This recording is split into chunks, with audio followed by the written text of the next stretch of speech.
semuanya, perkenalkan saya Sultan Dwi Stianingsih dengan NIM 858875794. Di sini saya akan mempraktekkan simulasi mengajar untuk memenuhi tugas mata kuliah pembelajaran tematik terintegrasi di SD. Di sini saya akan mempraktekkan simulasi mengajar untuk kelas 4 semester 2. Tema karyanya Negeriku, subtema, sumber daya alam, dan pemanfaatannya. Mari kita simak videonya. Assalamualaikum warahmatullahi wabarakatuh. Selamat pagi anak-anak. Nah, sebelum memulai pembelajaran hari ini, kita berdoa dulu ya. Nah, anak-anak, ada yang tahu tidak apa saja hasil alam yang ada di sekitar kita? Ya, mangga, betul. Ya, kayu. Kemudian hewannya? Kucing. Air sumur, betul. Nah, tujuan pembelajaran kita hari ini adalah menjelaskan jenis-jenis sumber daya alam yang ada di Indonesia.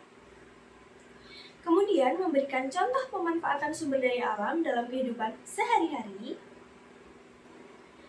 Menyusun tabel sederhana tentang hasil pengamatan kita dari sumber daya alam di sekitar kita. Dan yang terakhir, menunjukkan sikap kepedulian kita terhadap lingkungan sekitar kita. Nah, sebelum kita melanjutkan ke pembelajaran yang selanjutnya, kita lihat video tersebut ya.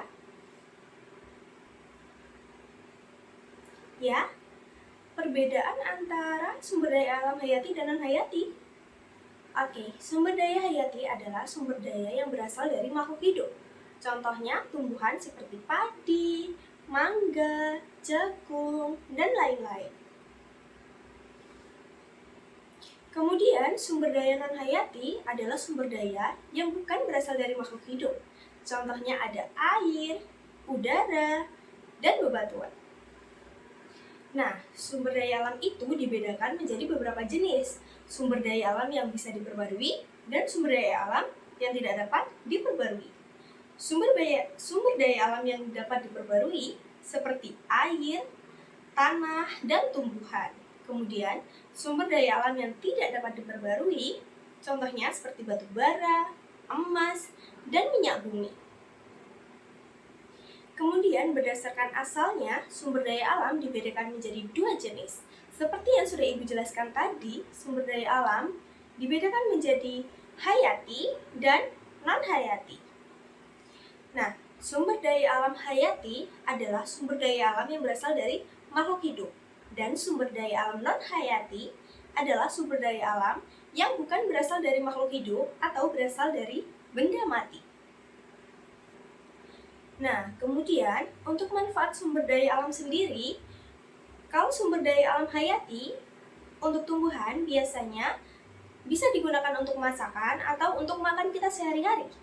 Dan kalau untuk sumber daya alam non-hayati biasanya untuk pembangunan rumah, bisa untuk pengeringan, dan lain-lain. Nah, sekarang Ibu punya tugas nih untuk kalian. Tuliskan tabel yang berisi tentang hasil sumber daya alam di sekitar kita. Nah, anak-anak, bagaimana cara agar kita menjaga alam kita agar tetap lestari?